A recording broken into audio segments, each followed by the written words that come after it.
านบ้านน้องแล้วต้องหันหลังกลิ่นข้าวหอมโชยเข้าดังกังงังเหมือนดังต้องมนคนหนึ่งก็สวย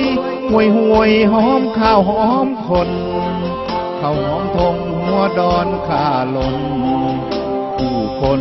นั่นมักแห้งลายจากบ้านมาไกลจะยังห่วงหากลิ่นข้าวหอมทงติดตรา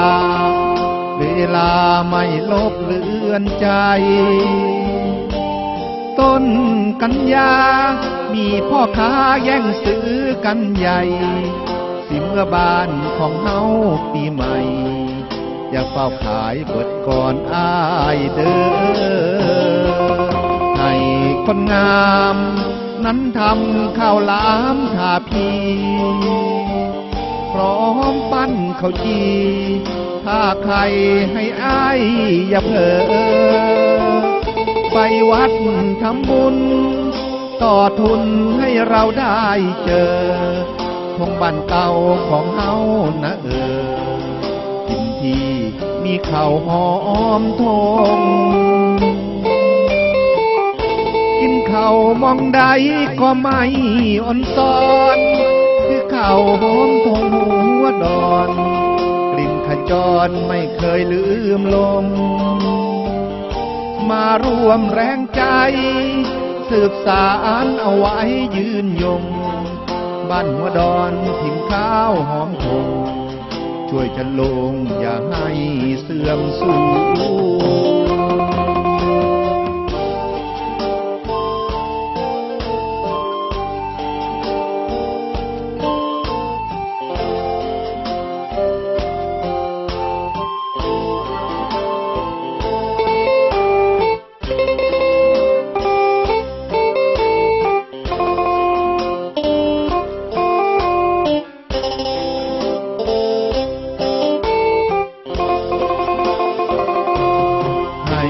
คนงาม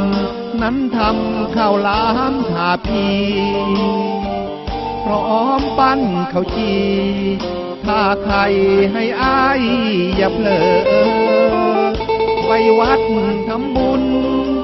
ต่อทุนให้เราได้เจอของบ้านเก่าของเฮานะกินที่มีข้าวหอมทงข้าวมองใดก็ไม่อ่อนซ้อนคือข้าวหอมทงหัวดอนกลิ่นขจรไม่เคยลืมลงมาร่วมแรงใจ